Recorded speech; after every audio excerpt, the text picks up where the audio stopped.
This is the Brewers POSTCAST, your instant game reaction for the Milwaukee Brewers. Part of the Locked On Podcast Network. Your team every day.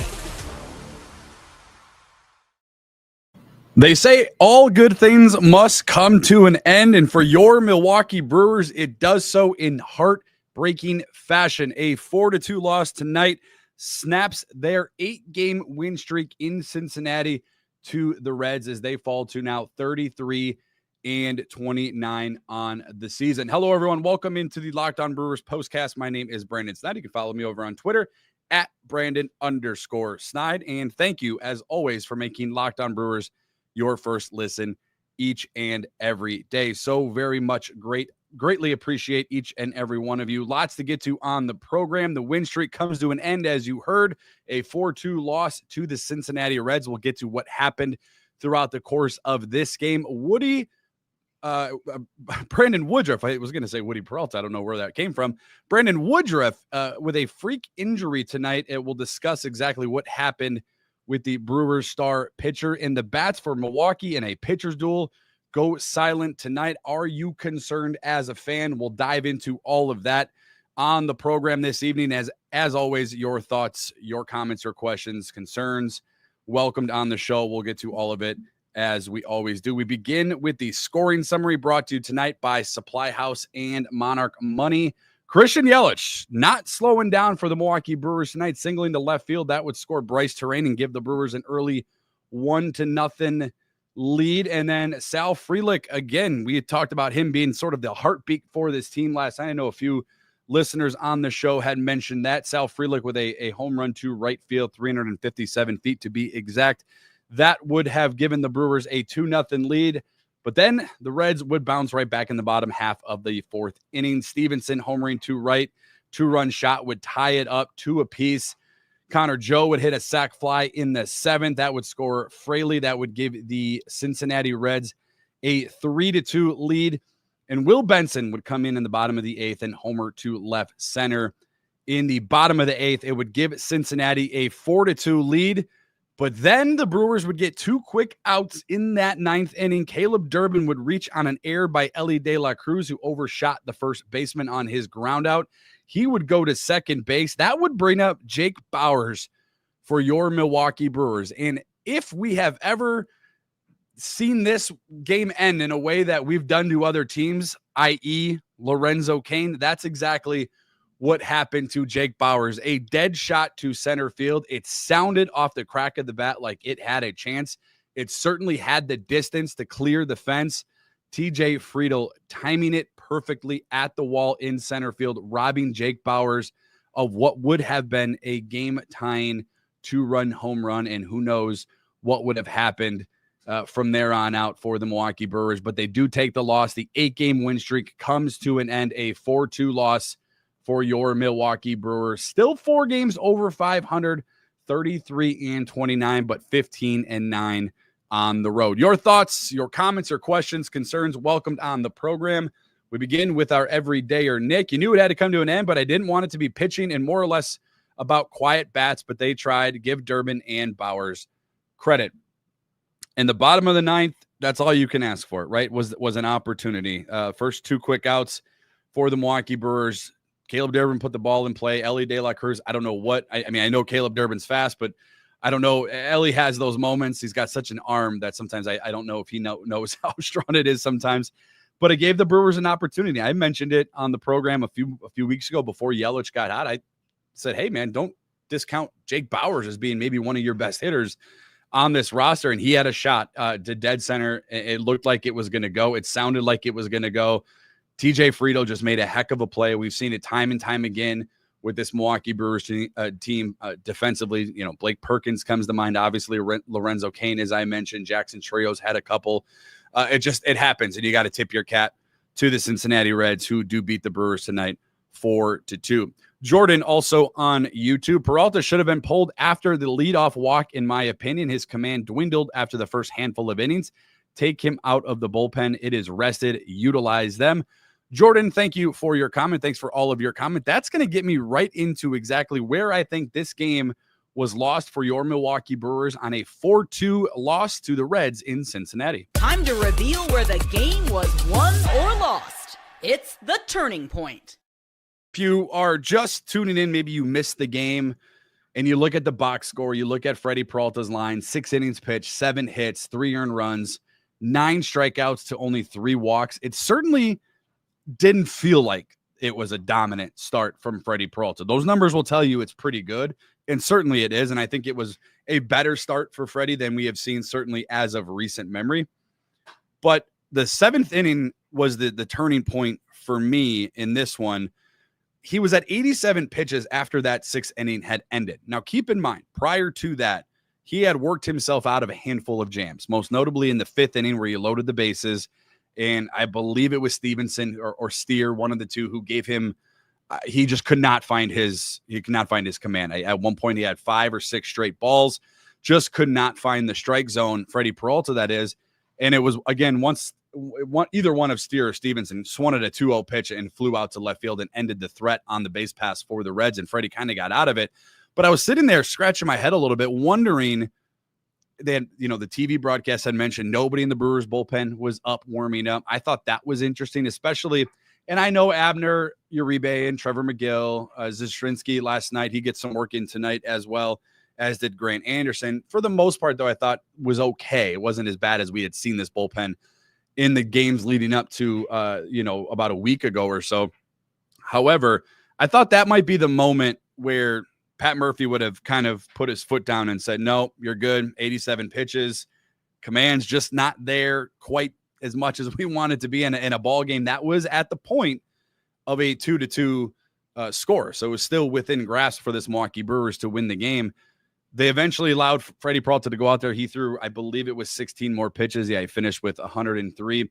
He allowed a walk. He allowed a double. Guys on second and third. Eventually, the game go-ahead run would score for the Cincinnati Reds, and then they would eventually take a 2-run lead later in the 8th with a Will Benson home run off of Grant Anderson. But I thought, again, I don't want to sit back. It's easy for me to sit back and critique manager Pat Murphy and question moves or question moves that were not made or were made. But I felt like in that moment, 6 innings pitched, almost at 90 pitches, Freddy Peralta, putting him out there in the 7th in a tie game at 2 apiece, where he was starting to lose his command, and then he walks the first batter in the 7th. Maybe that was the moment that Freddy should have been pulled. And that's the turning point tonight for me, because it felt like, and again, it's easier for me to sit back and look at this game from a different lens than Pat Murphy was during the game. And maybe Freddie and him had a conversation. I don't exactly know, but it felt like that was a moment where the Brewers could have relied a little bit on their bullpen, as we have seen them do, periodically throughout the course of this 8-game win streak, as well as the starting pitching. But tonight it wasn't necessarily all. I'm not blaming this loss on Freddie. I'm not blaming this complete loss on Pat Murphy. I just felt in that moment right there, that was a moment where I thought Freddie just didn't have what I wanted him to have going into a tie ball game late in the 7th inning. John over on YouTube, tough one. Shortstop needs to be upgraded. I'm out on Ortiz. Liked him last year, but it's been enough of a sample for me this year to say he isn't working out. Take the series tomorrow. Go Crew. The left side of the infield is going to be a hot topic for this Milwaukee Brewers team, certainly heading into the trade deadline. If nothing transpires over the trade deadline, most certainly you would think the offseason, it's going to be one that the Milwaukee Brewers have to identify. And I don't think they really need to identify, because I think they know, but they need to do something with that spot on the roster, certainly at the plate. Defensively, it's fine, right? I mean, Caleb Durbin's been great at third base. Joey Ortiz has been fine at shortstop defensively, but you are right. And again, we had talked about when you lose Willie Adames, the guy that led you in home runs and RBIs and was a leader in that clubhouse. It's tough to replace a guy like that. And I think maybe asking Joey Ortiz to do that, or at least be a part of that, is just asking him to do too much. And I just don't think that's who Joey Ortiz is. He's 0 for 3 tonight, batting average nearing 180, 183. So it was tough for Joey, and it has been a tough year for Joey. But Caleb Durbin's, I think, shown something. And I don't know if third base is going to be Caleb's home, going forward after this year, or maybe at some point during this season. But for right now, I think he's serviceable at third base for the Milwaukee Brewers. Our everydayer DMH, incredible play by Friedel. Didn't deserve to win anyway. Bad baseball, and the game should have ended with the missed call by Durbin. Win the series tomorrow. I don't know what the umpire. You're right. I think the count was 1-2. It looked like it had more than enough of the plate. It was high enough. It was in the strike zone. So the Brewers did get a little bit of a break there. TJ Friedel does end the game for the Milwaukee Brewers with the game-saving, what would have been game-tying two-run home run for Jake Bauers as they lose this game 4-2. Lots of reactions still being poured in over on YouTube. We will get to all of that and the things you'll be discussing tomorrow as the Brewers lose to Cincinnati. Their 8-game win streak comes to an end. This one by a final score of 4-2. Lots more to get to coming up right after this. The show today brought to you by Supply House. Are you guys looking for just an easier way to get things done? Get the supplies you need from the site made for skilled trades. Supply House. Whether you're in plumbing, HVAC, or electrical work, Supply House is the reliable way to order your products online. Their easy-to-use website is packed with helpful resources and the latest product info to help you get the job done right. Plus, with a complete inventory of over 200,000 parts from 400 or more top brands, you'll find exactly what you need delivered fast from coast to coast. Need help with an order? Supply House offers expert support and industry-leading service. You'll always talk to a real person, which is rare these days in this world. So definitely check out Supply House. And for the trade pros looking for an extra ed, their free Trade Master program offers exclusive perks like a dedicated phone line, free shipping, and discounts on every order. Join the Trade Master program today at supplyhouse.com/TM and start ordering plumbing, HVAC, and electrical supplies with just a few clicks. Use promo code SH5 for 5% off your first order. Again, that is supplyhouse.com.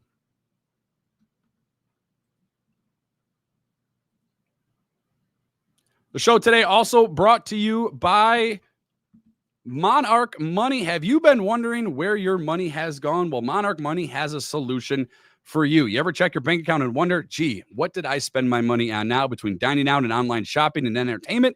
It's easy to lose track, and that's where Monarch Money comes in, your personal CFO, giving you full visibility and control over your finances. It isn't just a budgeting app. It's a complete financial command center. You can track all of your accounts, your investments, and all of your spending in one simple place. So you just stop managing your money and you can begin to build your own wealth. Take control of your finances with Monarch Money. Use code LOCKEDONMLB at monarchmoney.com for 50% off of your first year. 50% off of your first year. Once again, that code word is locked on. That's monarchmoney.com.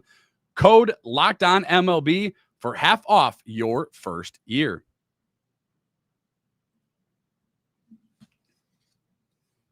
The Milwaukee Brewers losing this one in heartbreaking fashion tonight, a 4-2 loss to the Cincinnati Reds on the road. The Brewers had an opportunity late in that ninth inning to tie it up. TJ Friedel robbing Jake Bauers of what would have been a game-tying two-run home run, and who knows what would have happened at that point. But as a few of you have mentioned, a missed what should have been third called strike on Caleb Durbin helped give the Brewers a little bit of extra life, but they probably didn't deserve it. And, well, that proves true because they lose tonight by a final score of 4-2. Taylor over on YouTube, Ortiz is 165 out of 169 in average for qualified hitters. What are we doing? Great question. It's a great question. And once again, I don't know what the solution right now is for this Milwaukee Brewers team. Now, we have to keep in mind, if they don't win 8 in a row, maybe we're having a different conversation.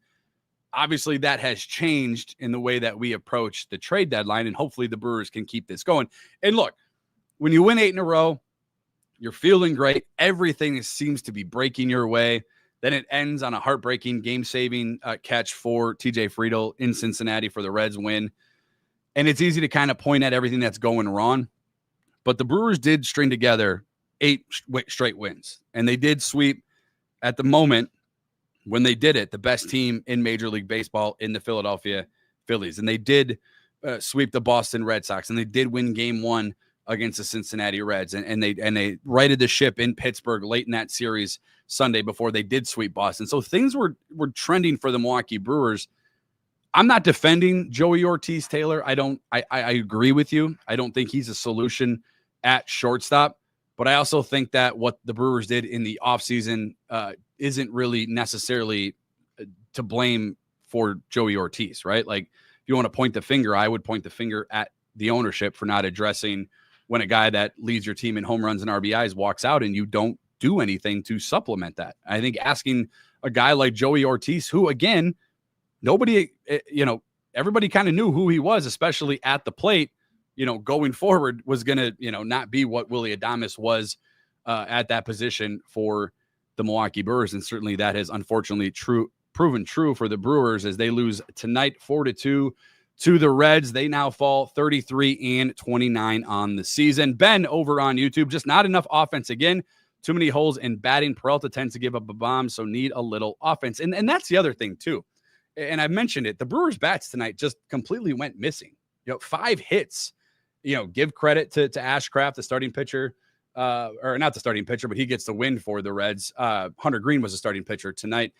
Give credit to Hunter Green. Give credit to that bullpen for the Cincinnati Reds. But Freddy Peralta, at the end of the day, only gave up 3 runs over 6 innings. So I can sit here and critique Freddy Peralta for control issues, and rightfully so, and maybe manager Pat Murphy for not pulling him out of the game after that 6th inning and allowing him to go into the 7th.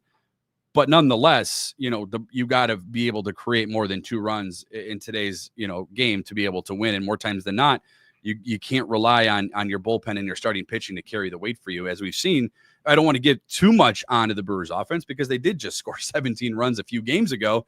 And I don't want to, take away from what they did and how they've done it. And situationally, they have been better over this 8-game win streak. And I'm not, at the end of the day, you're 8-1, in your last 9 games. So you're okay. The Brewers are fine right now. They're in a good spot right now. The Cubs have a really tough stretch with their schedule coming up. So do the Brewers, but the Brewers have an opportunity to, not only can they still win this series against the Reds, which I expect them to do tomorrow afternoon, an early one, but going forward, they're going to have their opportunity against some of the best teams in the National League, the teams that we had just mentioned, the Cubs, who are in front of you in the division, the Cardinals, who are in front of you in the division, the Padres, who are in front of you in the wild card. So there's things that this Brewers team can still control going forward, and you don't want to take everything away. You were bound to lose a game. You're bound to lose more games. This is really hard to win 8, 9, 10, 11, and I know for the people that love George Webb, to go win 12 or more. It's just hard to do consistently in Major League Baseball. The Brewers did a really good job tonight, over the last 9 games or so. They had an opportunity to win tonight, or at least tie the game late. They failed it. Shout out to TJ Friedel. But the Brewers had an opportunity to right their ship for the season, and that's exactly what they did. So you have to give them a little bit of credit going forward and give them, I don't want to say the benefit of the doubt, but give them a chance to bounce back going forward. Tomorrow's a very winnable game. And I think they're going to get, a win tomorrow, and then they're off Thursday and they're right back at it Friday. So the opportunities are right there for this Milwaukee Brewers team. And I think they'll respond, in a positive way, because I think winning helps that. And now the Brewers have a good sense of what it feels like to string together multiple wins in a row and get to play in the game that we thought they were going to play at the beginning of the year. And they've done it lately, and they've proven that they can win. And that's exactly what they did. Honestly, the way this game ended was only the way I'd expect to end our streak. The way we leave players on base with bases loaded has to be consistent and not just here and there production. Situational baseball, situational hitting. We have talked about it time and time again with this team, and it hasn't been there tonight. 5 total hits. Christian Yelich had 2 of them this evening. So take away Yelly from the offense, and the Brewers overall had 3 hits, 1 for 5. I guess 1 for 6 because the Jake Bauers fly out to center field that TJ Friedel brought back. 1 for 6 with runners in scoring position, and they left 7 on base. So kind of the same thing we'd seen, where this team crawled themselves into a hole. We saw a little bit tonight, just not offensively going to get enough done with 5 hits, 2 of them being Yelich, and leaving 7 guys on base and going 1 for 6 with runners in scoring position. It's a recipe for a loss, and we saw it tonight for your Milwaukee Brewers. Real quick, before we go, I mentioned the things you'll be talking about tomorrow. Let's get to that before we end the show. This is what you'll be talking about. I kind of mentioned it just a minute ago. You won 8 out of your last 9. Things have certainly trended into the right direction, right? After trailing in the first, in a game where your opponent scores first, you were 0 for 13 to begin the year. You've turned that around a little bit now, 6-8 since Mother's Day. So you're trending in the right direction there. Don't let this loss define how you play going forward. You have worked, and I'm sending a message. I'm talking to the Milwaukee Brewers. You have worked so hard to get yourself out of the hole, and you are right back into the thick of the NL Central. Believe it or not, I know the Cubs have won consistently while the Brewers have won. You're still in the thick of things when it comes to the NL wild card.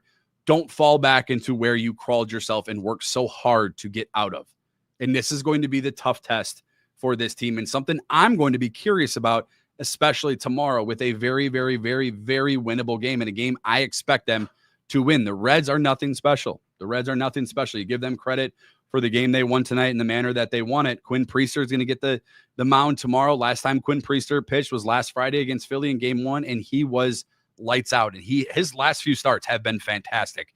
And really, I guess you can go all the way back to his last bad start was really May 2nd in Chicago against the Cubs, where we had kind of talked about that, where Tyler Alexander got the start for him, and then he came in and kind of gave up what he gave up in that game, which I believe was 7 earned runs. But that was a month ago. This team has turned a corner, and certainly Quinn Priester has.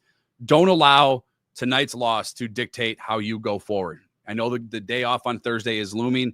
Go get the win tomorrow against the Cincinnati Reds team and get back to 5 games over 500 and get to the next series and continue to build off of the positive things that you have done offensively, defensively, on the base pass, and pitching, starting pitching and bullpen. My thanks to each and every one of you for always tuning in. Thanks to all the live streamers over there on YouTube tuning in. Thanks for your comments, your questions.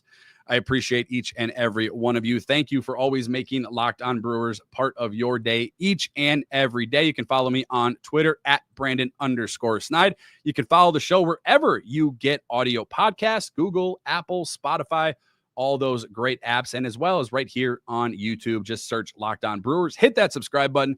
Hit that thumbs up button, and we'll be back again. No post-game show tomorrow. We'll pick things back up Friday night. And as always, tough one tonight in a 4-2 loss, but win, lose, or draw, it's always go Brewers.